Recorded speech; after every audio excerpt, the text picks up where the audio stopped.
eh, me siento en la necesidad, dada la nota que ha salido publicada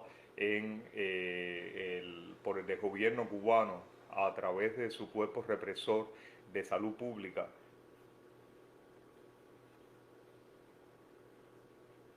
Espero que me oigan, ¿no?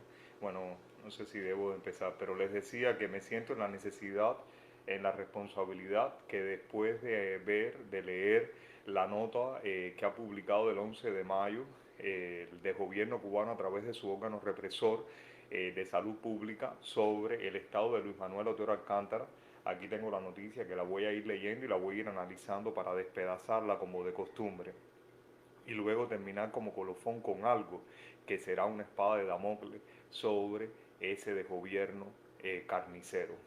Dice, la dirección del Hospital Universitario General Calixto García emitió un comunicado este martes donde dice que Luis Manuel Otero Alcántara se encuentra sintomático, con tratamiento dermatológico y alimentándose voluntariamente. Primero, si tiene tratamiento dermatológico no es asintomático, tiene sintomatología de alguna enfermedad de la piel básicamente. Eh, entonces no es asintomático. Si no es asintomático, adicionalmente, ¿qué hace recluido un ciudadano civil que no está preso dentro de una institución de salud pública cubana? ¿Qué hace esa persona recluida en ese lugar? ¿Por qué está internado? No es posible justificar ese análisis. Son tan estúpidos, son tan básicos, son tan elementales que todas las mentiras que dicen, todo es fácilmente desmontable. Entonces continúa y alimentándose voluntariamente. No entiendo qué es lo que se está alimentando voluntariamente, si por qué está recluido, por qué no está en su casa, si no hay ningún problema. ¿Por qué no está en su casa? ¿Por qué no dejan que él hable directamente? ¿Por qué él no está en su casa? Pero no que hable desde una institución de salud pública, no, desde su casa, donde le corresponde estar y que donde ustedes, de gobierno cubano, han violado flagrantemente todos sus derechos humanos. Luego sigue, como se había informado anteriormente desde el pasado domingo 2 de mayo, el ciudadano cubano Luis Manuel Otero Alcántara, que es civil, que no es preso y que lo tiene recluido en un hospital, se encuentra ingresado en el Hospital Universitario General Calixto García con un diagnóstico de inanición voluntaria referida. Es un diagnóstico de inanición voluntaria referida. Si dice referida y no es de facto, es porque los médicos dudan de que él haya hecho una huelga de hambre y de sed por 7 días y 8 días una huelga de hambre, porque dicen que es referida, es decir, que el paciente la refirió, no que está constatada médicamente.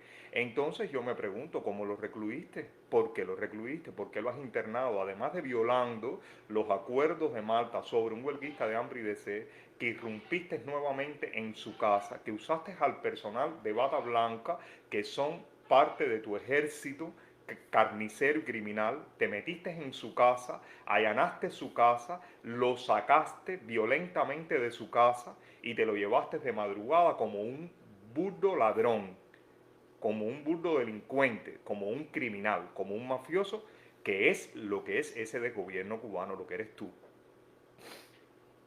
Continúa diciendo, publicada una nota en el perfil de salud pública de La Habana, en esa dirección de salud pública de La Habana. Ok, continúa la nota, dice así, durante su estadía en esta institución de alto nivel de especialización y tradición en los servicios. Sí. ¿Te acuerdas en el 2006 el cirujano jefe del servicio en aquel momento de cirugía, uno de los cirujanos más connotados de ese hospital universitario, que me dijo que para poder operar a mi hermana yo tenía que pagarle 200 cook? ¿Te acuerdas? En el 2006 que yo no tenía ese dinero para poderlo pagar. ¿Te acuerdas? Que me pedía dinero porque había que pagarle a las enfermeras y a cada personal del salón un dinero para poder operar a mi hermana. Esa es la institución de alto nivel. Esa es la institución de alto prestigio. Adicionalmente, no era él el que iba a operar.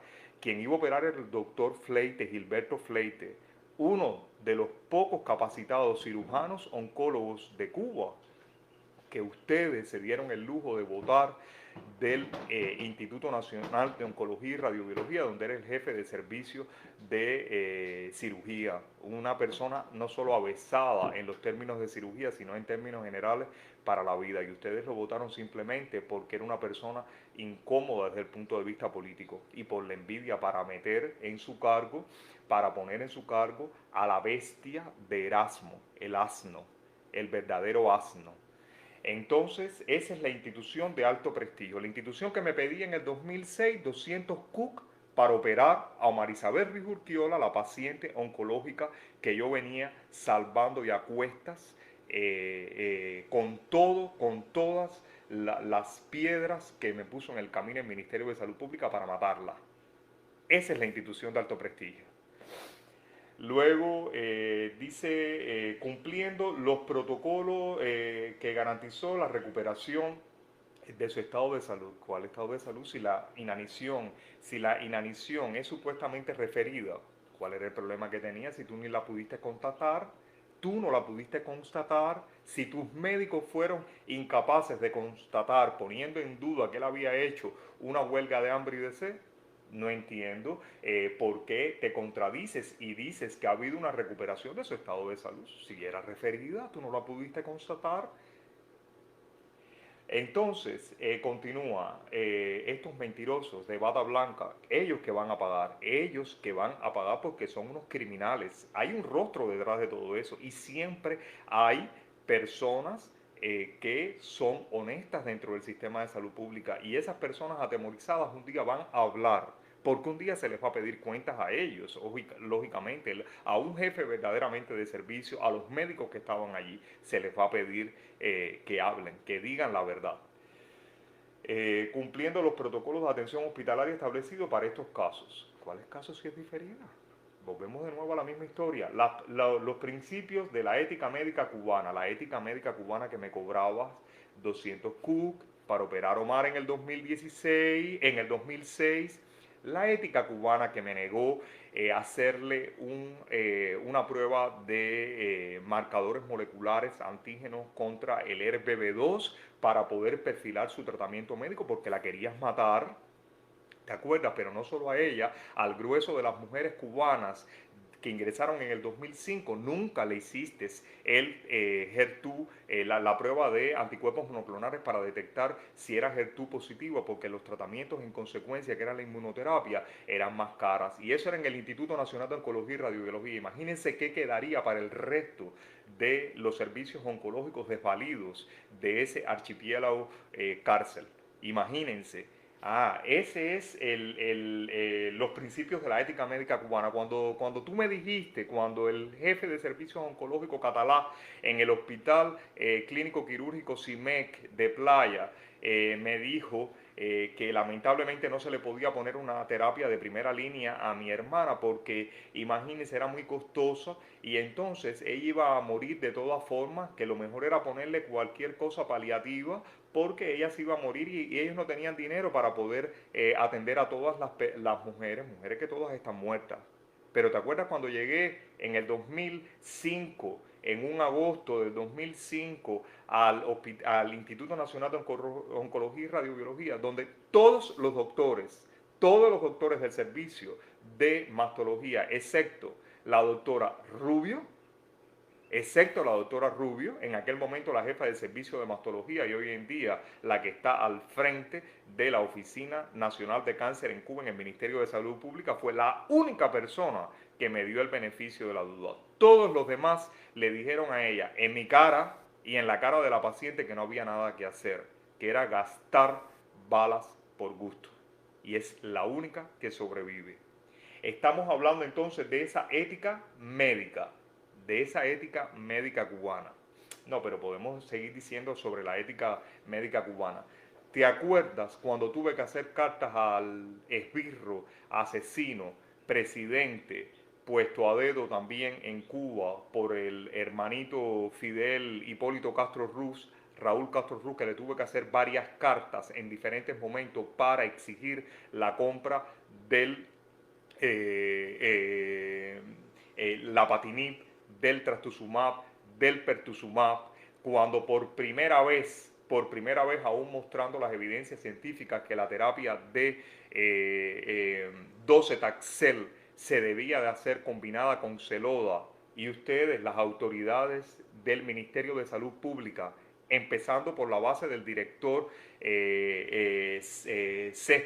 Céspedes en el Instituto Nacional de Oncología, me dijeron que no, que esa, en la norma cubana eso no estaba contenido y que la norma cubana era un top en oncología y que solo el Celoda se usaba separadamente para los pacientes de cáncer de colon.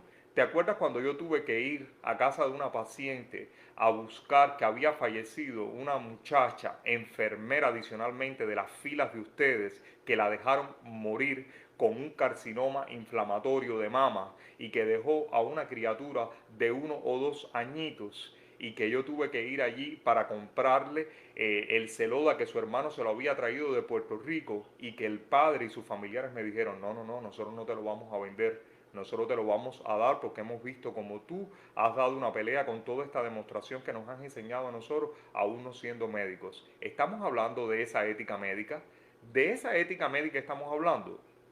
Podemos seguir más. ¿Te acuerdas en el 2016 cuando le negaste por enésima vez la apuesta del trastuzumab y asumiste que tú habías mandado a comprar un lote a punto de vencerse en 5 días, solo de ciento y pico de dosis, que no alcanzaba ni tan siquiera para el 50% de las mujeres en el país, y que lo hiciste a través de la oficina de la Roche en Cuba con la ingeniera delincuente Miriam Vilaragú, que representa los intereses de la seguridad del Estado e infiltrada en la Roche en Cuba? ¿Te acuerdas cuando compraste ese lote y lo llevaste al Instituto Nacional de Oncología y Radiobiología, y la farmacia lo rechazó porque sabía que no podía dárselo a las pacientes porque era vencido y que no podía dárselo a las pacientes? ¿Te acuerdas cuando existen las grabaciones del personal de salud pública que tiene que ver con la farmacología, etcétera, del Instituto Nacional de Oncología y Radiobiología, cuando me dijo que, bueno, Ariel, tú sabes, estamos en el mes de noviembre, esto llegará en el primer trimestre, probablemente al final del primer trimestre del año 2017? Entonces ya para ese entonces estaría muerta mi hermana, como estaría muerta el resto de las pacientes. ¿Te acuerdas que por eso tuve que empezar una huelga de hambre y de sed frente al servicio de quimioterapia en el Instituto Nacional de Oncología y Radiobiología? ¿Te acuerdas de eso? ¿Te acuerdas de esa ética médica? Estamos hablando de la ética médica. ¿Te acuerdas cuando le pusiste placebo usando el doctor Braulio de pertuzumab para matarla, y las lesiones comenzaron a aumentar? Cuando yo estaba preso en el 2018, cuando me llevaste preso para que ella no pudiera hacer el ejercicio cívico por mi vida, por sacarme en libertad. ¿Te acuerdas de todo eso y de otras cosas más que te voy a memorar, que te voy a memorizar en el lugar adecuado? No hay perdón para ustedes porque ustedes son unos criminales. Miguel Díaz-Canel, la familia Castro, sus esbirros dentro del sistema de salud pública de Cuba, que mata, que asesina a los ciudadanos cubanos. Te vas a acordar de mí, te vas a acordar más todavía. No te preocupes, esto que es histórico va a regresar en otro ciclo, porque ustedes saben lo que han hecho. Ustedes son unos criminales y sus médicos, los de base, que son los que yo puedo identificar, van a pagar. Y ellos, con tal de disminuir su sanción, esté vivo o yo no para verlo, van a denunciarlos a ustedes. Y todos van a ser delatados por asesinos. Dice más, sin contar lo que hiciste conmigo en el 2018. Lo que hiciste conmigo en el 2018, en el 9º día de mi huelga de hambre y de sed, que usaste tu aparato represor con una dosis, sabes bien de qué cepa, de el HIV, obtenida en el laboratorio de la Defensa Civil, y me la inoculaste en una jeringa de destroza concentrada cuando yo tenía un suero propiamente de destroza diluida. Me adicionaste eso para aniquilarme, para silenciarme, pero mi cuerpo respondió de otra manera y mi mente pudo asociarlo todo y, con los avances de la técnica, demostrar lo que hiciste, y por eso vas a pagar. Y por eso entré a Naciones Unidas. Rompí la puerta contra el ciudadano cubano. Rompí tu cómplice de Michelle Bachelet, que fue entrenada como su marido por la Stasi alemana, quien le difirió una beca para terminar a hacer su estudio de medicina en la Universidad Humboldt, y se convirtió en una criminal, cómplice de ustedes. Y teniendo en cuenta las pautas contenidas en la Declaración de Malta. En la Declaración de Malta, un hombre que tú raptaste, empezaste, allanaste su casa privada, porque no era un preso, estaba en su casa, era un ciudadano, es un ciudadano libre, y allanaste su casa y lo robaste, y tú estás diciendo que cumpliste la Declaración de Malta. No, chicos, ustedes no tienen vergüenza, ustedes no tienen vergüenza ni para mentir, ustedes no tienen un mínimo de inteligencia ni para mentir, son burdos en sus mentiras. Continúo.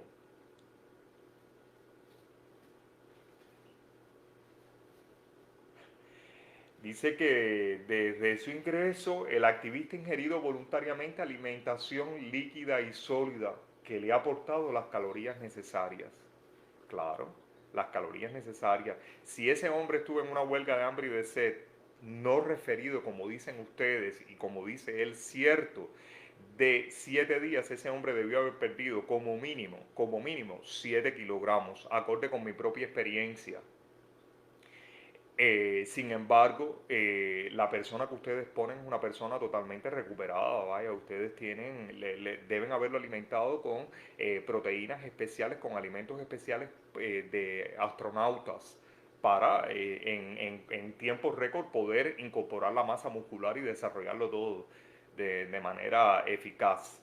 Ahí realmente yo pongo en duda otras cosas, pero bueno, en fin. Si ha ingerido voluntariamente alimentación líquida y sólida, ¿por qué lo tiene recluido?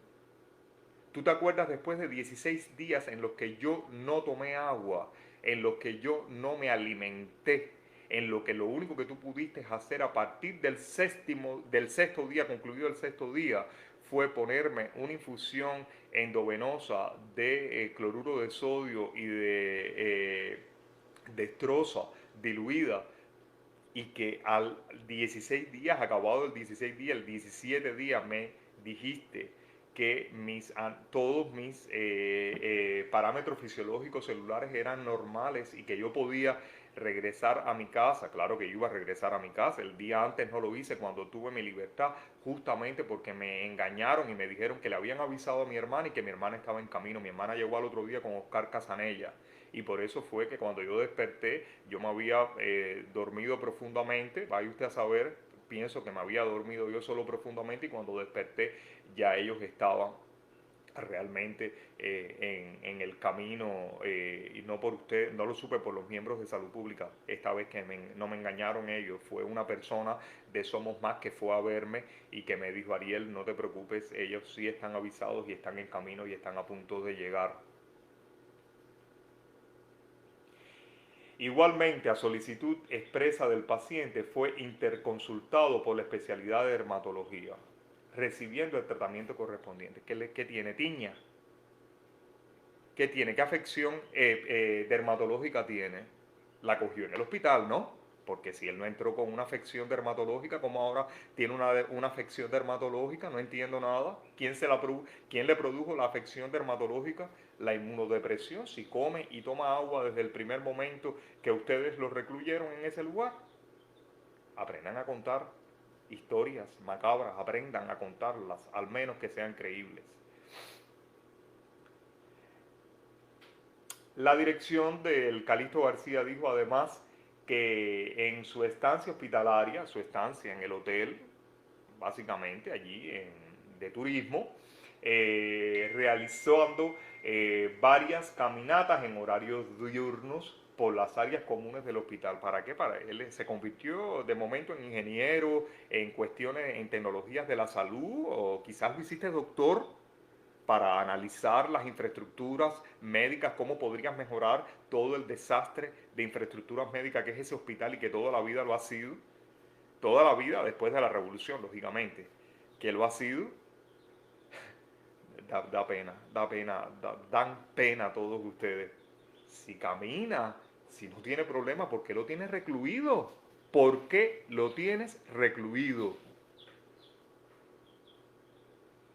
Actualmente se encuentra asintomático. Volvemos de nuevo a lo sintomático. No puede estarlo si lo estás tratando por una dermatitis, que vaya usted a saber lo que le has metido o lo que será. Vaya usted a saber cómo puede ser asintomático. Y de la huelga y de hambre ese no puede ser asintomático porque tú dices que es referida, porque nunca creíste tu Ministerio de Salud Pública que hizo una huelga de hambre y de sed, porque su condición era perfecta.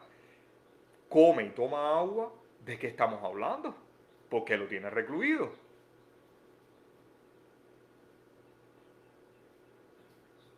Y este es el colmo de compartir la información de su evolución clínica, claro. Como mismo, la seguridad del Estado en un momento publicó sus fotos íntimas, realmente anatómicamente íntimas de él. Ahora le van a pedir permiso a los sicarios de bata blanca para publicar el parte de clínico de Luis Manuel Otero Alcántara. Da risa. Si ya tú publicaste su vida íntima, fotos de su vida íntima, de sus parejas, sin tener la más mínima piedad. ¿Qué protocolo respetaste en aquel entonces? El de Castro, el de Hipólito Castro, claro está.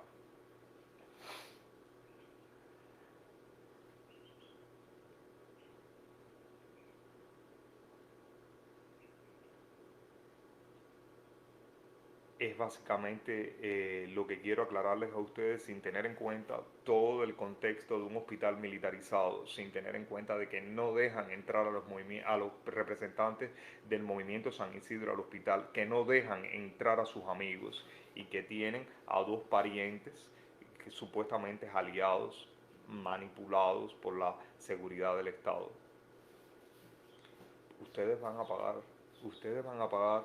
Recuérdense que como Hitler y sus secuaces pensaron que ellos eran omnipotentes, que no iban a comparecer nunca, que ellos iban a ser los hegemónicos del mundo.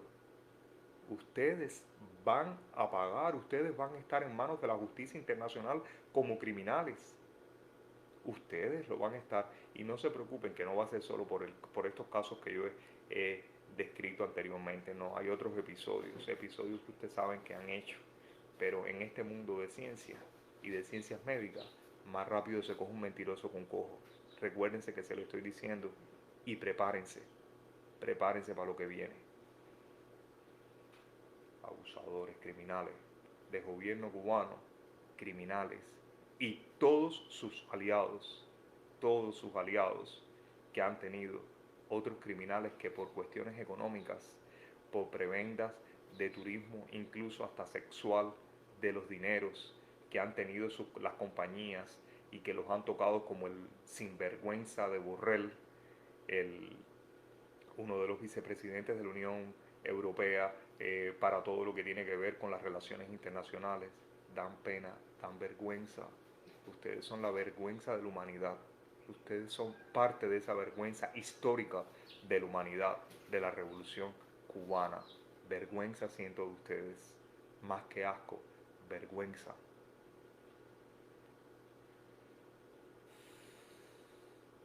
Adiós amigos, hasta la próxima transmisión.